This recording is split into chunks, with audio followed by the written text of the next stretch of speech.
Bonjour à tous et bienvenue à cette émission sur les saveurs de Portneuf. Aujourd'hui, au menu, un restaurant qui met en valeur les produits de Portneuf. Mais on débute l'émission en vous présentant M. Bruno Piché, fier propriétaire de la boulangerie Le Soleil Levain sur Deschambault.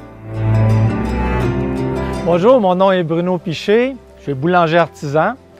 Je vous invite à ma boulangerie Le Soleil Levain sur Deschambault. Je vais vous faire visiter ma boulangerie.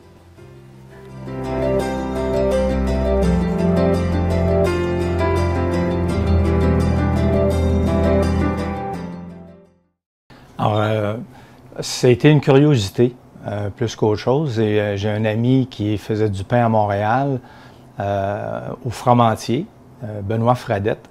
C'était un ami personnel et puis il avait ouvert une deuxième boulangerie dans les cantons de l'Est. Alors, je l'ai appelé.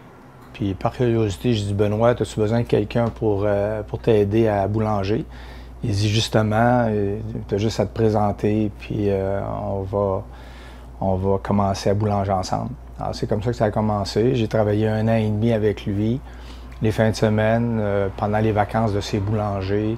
Et puis j'ai appris énormément avec ce gars-là parce que c'est un bon théoricien.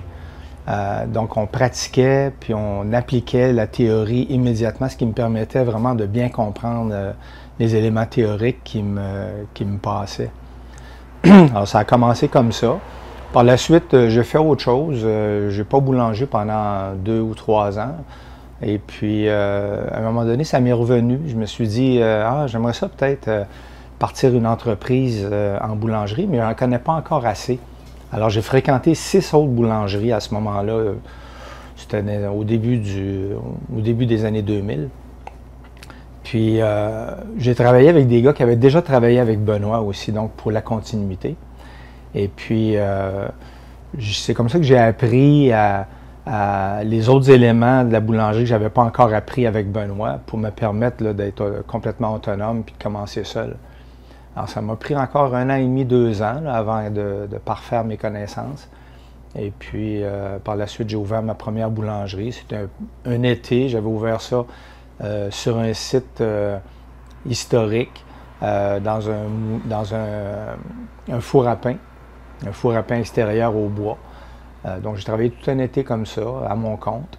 Et puis, par la suite, j'ai ouvert une boulangerie à Saint-Antonin, près de Rivière-du-Loup. Alors, j'ai ouvert à Saint-Antonin, au sud de Rivière-du-Loup, parce que je demeurais à Notre-Dame-du-Portage à ce moment-là. Puis, ça a été la première vraie boulangerie avec une façade sur la rue. Ça a duré 2 ans à Saint-Antonin. Et par la suite, pour toutes sortes de raisons personnelles, j'ai décidé de déménager à Saint-Élie-de-Caxton, dans le village de Fred Pellerin. J'avais entendu Fred à la radio à quelques reprises pendant que je travaillais de nuit. Et ce village-là m'intéressait. Alors, je suis allé passer 2-3 jours dans le village avec Fred, avec le maire, avec un peu tout le monde pour voir s'il y avait un intérêt pour une boulangerie. C'était le cas. Ça fait que ça a pris 6 mois, puis j'ai déménagé dans le village, où est-ce que je suis resté un autre 2 ans approximativement. Et puis par la suite, j'ai vendu ma boulangerie qui est ouverte à Saint-Élie-de-Caxton, qui est toujours ouverte d'ailleurs, qui est toujours là. Ils ont déménagé, là, mais mon ex-associé à qui j'avais vendu est toujours à Saint-Élie-de-Caxton. Et puis, par la suite, ben là, j'ai bourlingué encore un peu dans d'autres boulangeries. J'ai été en Europe. J'ai ouvert une boulangerie en Californie pour quelqu'un d'autre. En Mauricie aussi, un autre boulangerie en Mauricie pour quelqu'un d'autre. Et j'ai finalement décidé de venir m'installer ici parce que c'est mes racines ici. Alors, je me cherchais une place pour vraiment bien m'enraciner après plusieurs années d'absence de mon coin. Je suis un gars de Donnacona, puis j'ai décidé de venir me réenraciner à un endroit où est-ce que je connaissais beaucoup de monde, puis je me sentais à l'aise pour peut-être finir ma carrière ici. Bon, quand j'ai décidé de venir m'installer dans le comté, je ne savais pas exactement où m'installer. Pas à Donnacona parce qu'il y avait déjà une boulangerie là. Et puis j'ai pensé à Cap-Santé. mais il n'y avait pas vraiment d'endroit où je peux m'installer à Cap-Santé. Puis là, bon, on m'a parlé de Deschambault, puis on m'a parlé un peu de la réputation de Deschambault qui s'était développée au fil du temps comme étant un village, un magnifique village, très fréquenté avec des beaux commerces de proximité. Ça fait que ça m'a attiré. Alors, je suis venu ici, puis j'ai cherché un endroit qui pouvait être propice à une boulangerie. Et il s'adonnait que cet endroit-ci, la maison ici, était disponible. Ça fait que j'ai visité avec la propriétaire. Et quand j'ai vu le potentiel, je dis oui, c'est vraiment ici que je veux m'installer. Puis j'ai rencontré aussi les gens de Deschambault, les autres commerçants. Et puis, tout ça, j'ai été charmé. Vraiment, là, Deschambault, c'est un endroit où tout le monde se tient, tout le monde se connaît, tout le monde se parle. Il y a beaucoup de gens qui viennent de l'extérieur aussi, qui se sont adaptés à Deschambault et que les gens de Deschambault, originalement, ont accepté aussi. Donc, il y a eu un beau mélange. Je voyais un beau mélange de gens de Deschambault même, originaires de Deschambault, et de gens qui venaient de l'extérieur. Puis, ça m'a beaucoup plu. Et comme moi, je venais de l'extérieur, je me suis senti accepté immédiatement, autant par les gens de la place que par les gens qui venaient eux aussi de l'extérieur de Deschambault.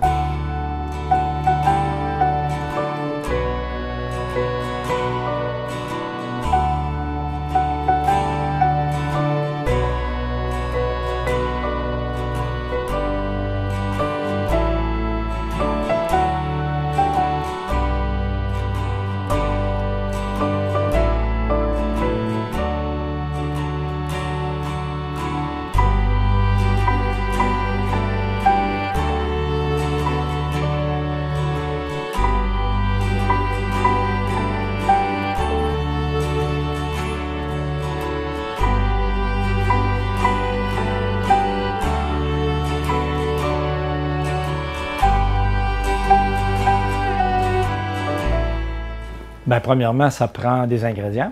Alors, de la farine, surtout, bien sûr. Alors, tous mes produits de farine sont ici. J'ai des produits biologiques, des produits plus standards ici. Et ça prend de la levure, bien sûr, du sel et de l'eau. Beaucoup d'eau et de la bonne eau. Puis on est chanceux à Deschambault, on a de la bonne eau. Donc, ça permet de faire un bon pain. Comme ça. Alors, tous les ingrédients sont là. Vous savez, en boulangerie, c'est simple. C'est probablement la recette la plus simple au monde. 4 ingrédients. Je vous les ai nommés. La farine, la levure, du sel et de l'eau. Et c'est tout. Avec ça, on peut faire des miracles comme on peut faire des catastrophes. Alors, c'est ça qui est la magie de la boulangerie. C'est que c'est la recette la plus simple au monde, mais c'est ce qu'il y a de plus compliqué à faire parce que c'est vivant. Et il faut travailler avec du vivant. Et moi, j'ai toujours cru que le vivant avec lequel je travaillais correspondait à mon vivant à moi, donc à qui j'étais.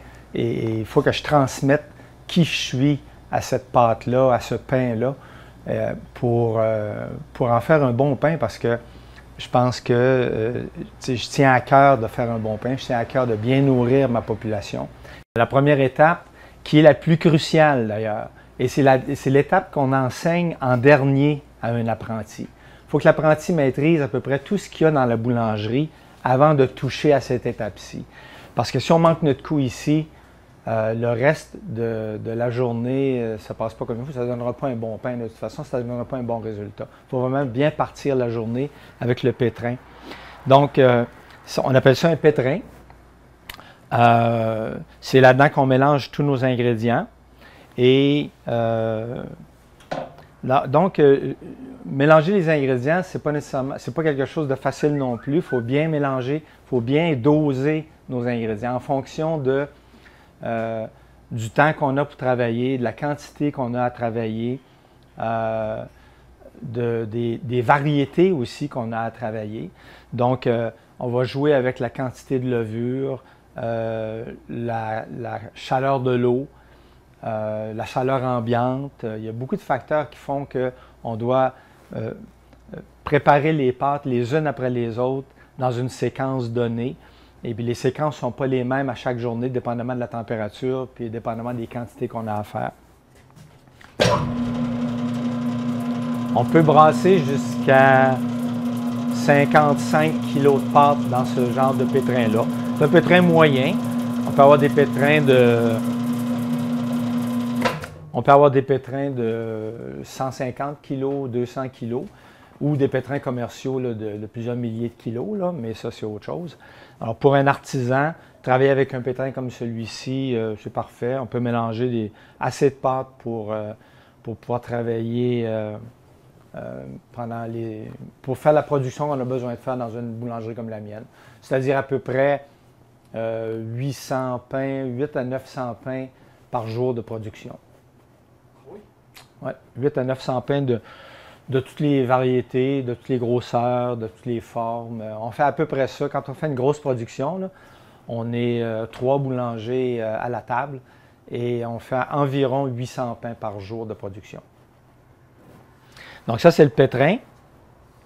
Ensuite, on décuve. C'est ce on appelle ça décuver. Donc, on sort la pâte du pétrin qu'on met dans des chaudières. J'ai des chaudières ici qu'on huile, on met la pâte là-dedans. On laisse la pâte fermenter pendant 2 à 3 heures, le temps qu'elle double de volume. Puis là, on travaille la pâte sur la table. On appelle ça attaquer la pâte. Donc, on coupe la pâte. Je vais vous montrer tantôt comment on fait ça. On coupe la pâte, on la boule, on lui donne une première forme pour lui donner de la force, pour pouvoir la travailler plus tard au façonnage, de telle sorte qu'après le façonnage, la pâte se tient bien, puis elle se rend jusqu'au four au moment où on doit la couper, ou ce qu'on appelle scarifier la pâte. Donc, on scarifie la pâte et on l'enfourne. Donc, toutes ces étapes-là sont nécessaires pour vraiment que le pain se tienne bien au four sur la sole. Ça, c'est la pâte que j'ai pétrie ce matin. Elle est déjà préparée. Elle est déjà préparée, elle a déjà été pétrie, elle a déjà fermenté. Elle est déjà prête. Ça fait environ 3 heures. 3 heures? Oui. Wow. Et là, le terme technique, c'est attaquer la pâte. Donc, on attaque la pâte. OK, donc, on fleure la table.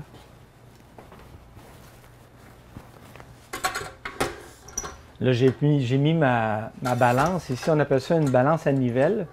C'est une balance qui permet de travailler plus rapidement.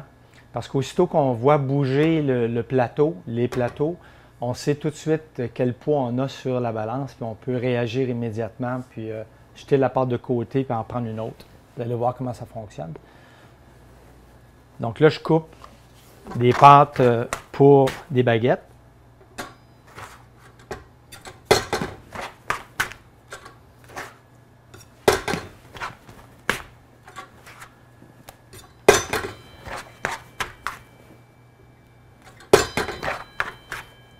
On finit par avoir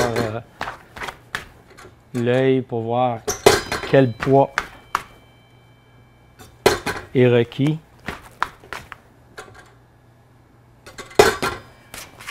Alors là, on coupe la pâte. Ensuite, on boule la pâte. C'est-à-dire qu'on lui donne une première forme ronde. On fait ça avec tous les pains. Même si les pains vont prendre d'autres formes plus tard, la première forme qu'on lui donne, c'est une forme ronde. On lui donne un peu de force de cette façon-là. Ce qui permet plus tard au façonnage d'avoir un pain qui va mieux se tenir, qui va avoir plus de tenue, surtout lorsqu'on va l'enfourner après le façonnage. Après le façonnage, la pâte doit encore se détendre, elle doit encore fermenter pendant une demi-heure, 3/4 d'heure, 1 heure. Et pendant ce temps-là, il ne faut pas que la pâte se raffaisse. Donc, il ne faut pas se raffaisser. Elle doit avoir de la force, qu'on appelle. Et cette force-là, on commence à lui donner en la boulant ici, comme ça.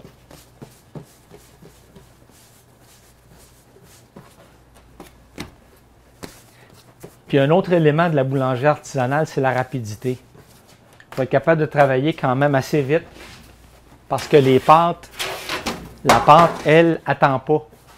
Quand c'est parti, quand elle commence à pousser, on n'a plus le choix. Il faut aller avec la pâte et quelquefois ça va vite. Donc, il faut travailler rapidement. C'est un autre des éléments de la boulangerie artisanale qui est extrêmement important à développer, la rapidité. Alors, il faut travailler des deux mains, il faut devenir ambidex, ce que j'étais pas quand j'ai commencé à travailler. Mais avec le temps, on apprend. C'est sûr qu'il y en a qui sont meilleurs que d'autres. Il y a des boulangers qui sont bien meilleurs que moi sur cette partie-là, cet aspect-là du travail. Mais disons que je me débrouille quand même assez bien.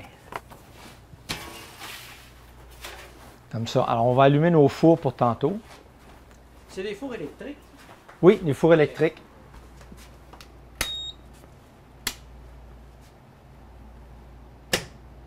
Ça prend combien de temps avant qu'il soit prêt à l'action? Oh, le four, environ 20 minutes. 20 minutes. Ouais. Celui-ci, il y en a qui sont plus lents un peu. Ceux-là sont plus lents un peu.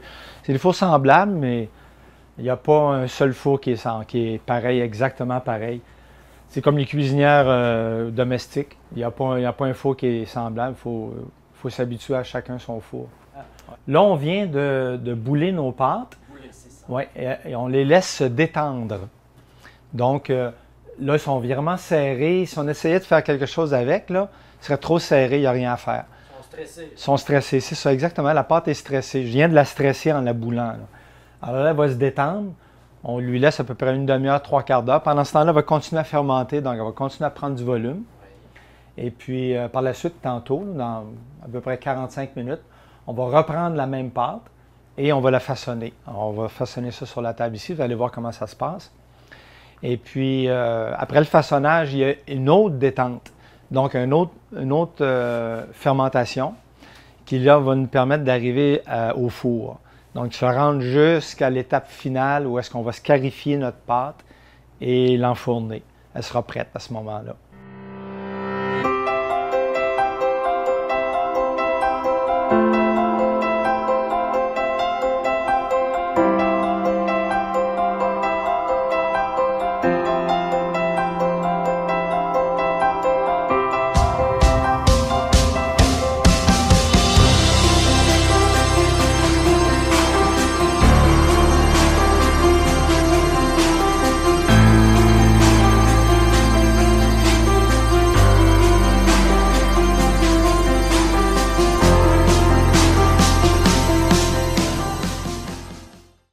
Alors, je vous présente Isabelle Payette. C'est ma collaboratrice au niveau des viennoiseries. C'est elle qui produit toutes les viennoiseries de la boulangerie.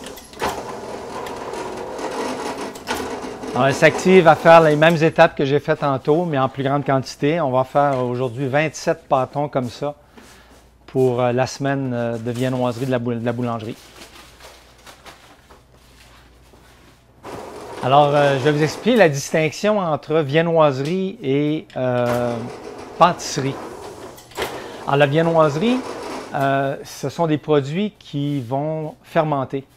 Donc, on y ajoute de la levure. Vous avez des croissants chocolatines qui ont de la levure à l'intérieur. Donc, le travail de viennoiserie, le travail de boulangerie, ce sont des travaux de boulanger. Alors qu'un pâtissier, c'est autre chose. Le pâtissier, c'est les gâteaux, c'est des choses qui ne vont pas nécessairement fermenter, qui ne vont pas prendre de volume, mais qui vont être jolies, plus sucrées, il y a plus comme de design artistique dans la pâtisserie. Alors, c'est un travail complètement différent. On ne dit pas d'un boulanger qu'il est pâtissier et on ne dit pas d'un pâtissier qu'il est boulanger.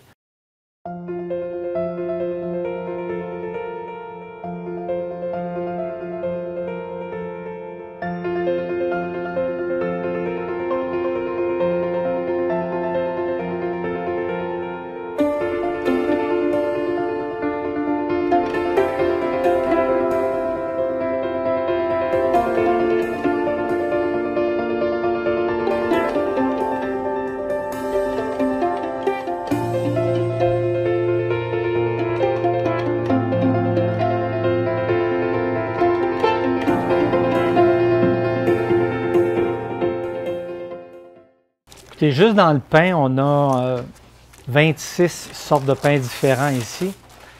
Moi, je veux me spécialiser dans le pain. C'est-à-dire que je suis boulanger, puis je veux, ici, dans cette boulangerie-ci, m'occuper juste du pain. C'est un peu pour ça que Isabelle s'occupe des viennoiseries, d'autres s'occupent du peu de pâtisserie qu'on fait, mais moi, c'est dans le pain.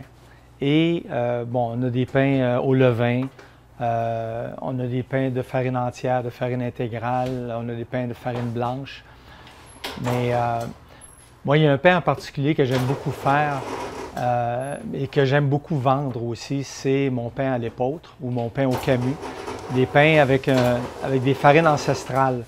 Je veux essayer de trouver d'autres farines ancestrales, aussi d'autres blés ancestraux, parce que je trouve que ces blés-là sont plus faciles à digérer. C'est des blés qui sont plus en harmonie avec le système digestif humain. Les nouveaux blés qu'on a développés ces derniers temps sont des blés industriels, commerciaux, qui ont été pensés en fonction des machines. Les gluten sont très, très, très élastiques. C'est quasiment des blés artificiels qu'on a fabriqués pour qu'ils puissent passer dans les machines. Alors, je pense qu'on ne pense pas à ce moment-là au système digestif humain. Et puis, moi, je veux de plus en plus développer des pains avec des farines ancestrales. L'épeautre et le camus en sont. C'est des farines qu'on a découvertes en même temps qu'on a découvert les sarcophages des pharaons.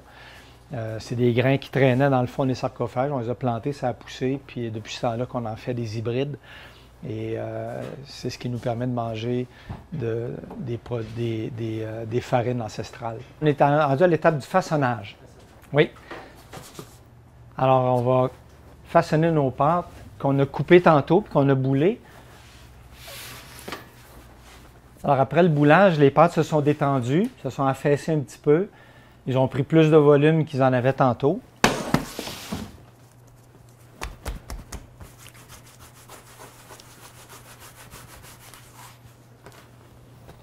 Qu'on trempe dans la farine de riz. On la dépose sur la couche.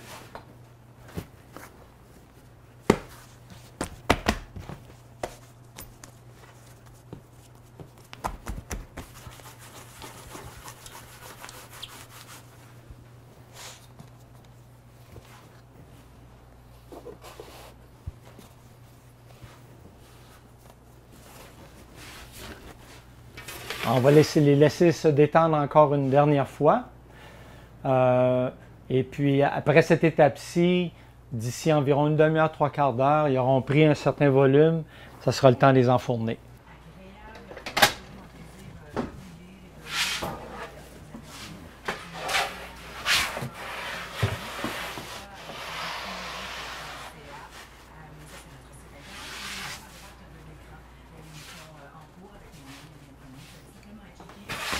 Vous voyez, les baguettes sont à peine colorées, donc pré-cuites.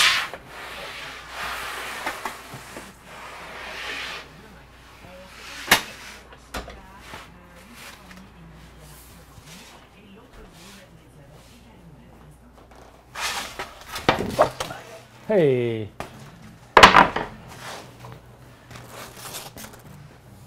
Si on vérifie la température,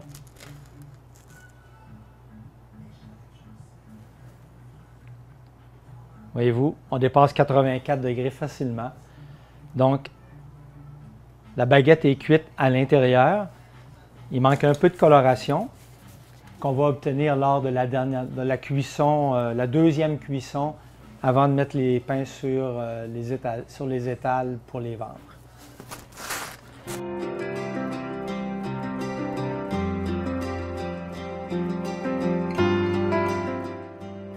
Les produits Culture de saveur Portneuf sont disponibles dans plusieurs points de vente, mais aussi dans les restaurants. Le bistrot La Ferme est d'ailleurs un restaurant qui utilise plusieurs produits portneuvois. On vous présente une entrevue réalisée avec les propriétaires de ce sympathique bistrot situé en bordure du Saint-Laurent à Deschambault-Grondines.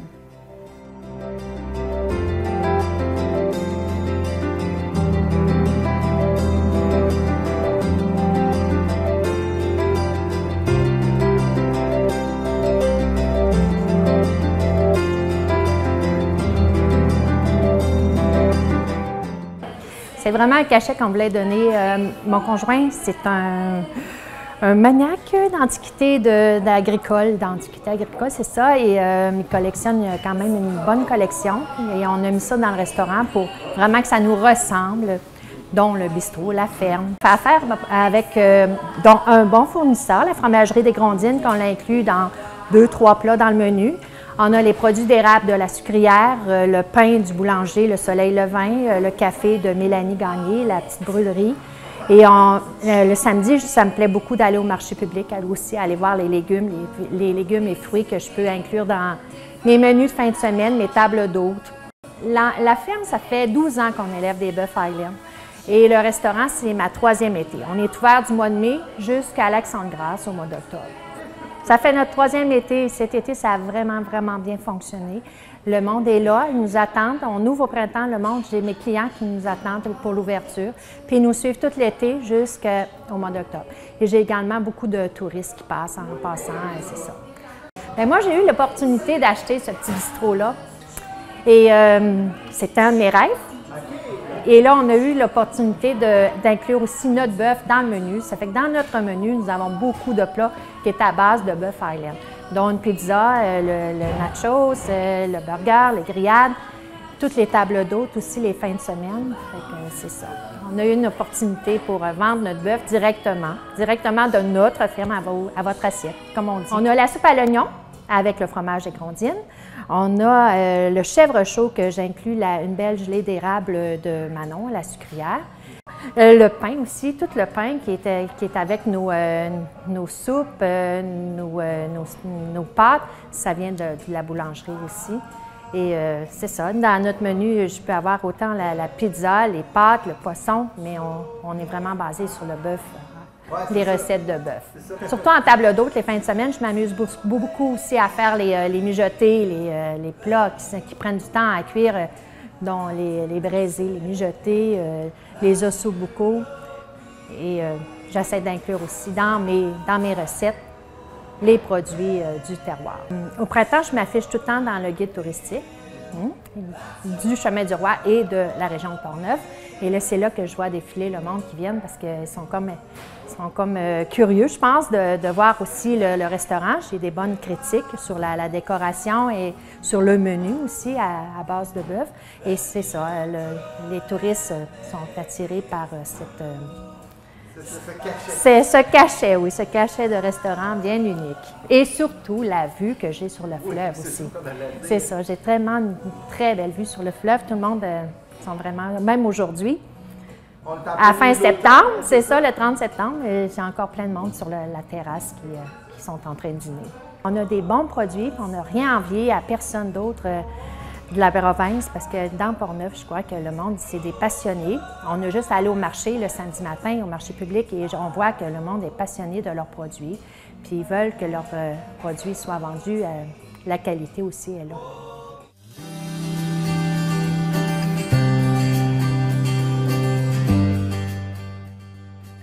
Voilà ce qui conclut l'émission d'aujourd'hui. Soyez avec nous la semaine prochaine. On vous présentera les fiers propriétaires de la ferme apicole Mosaïque. Merci et à bientôt.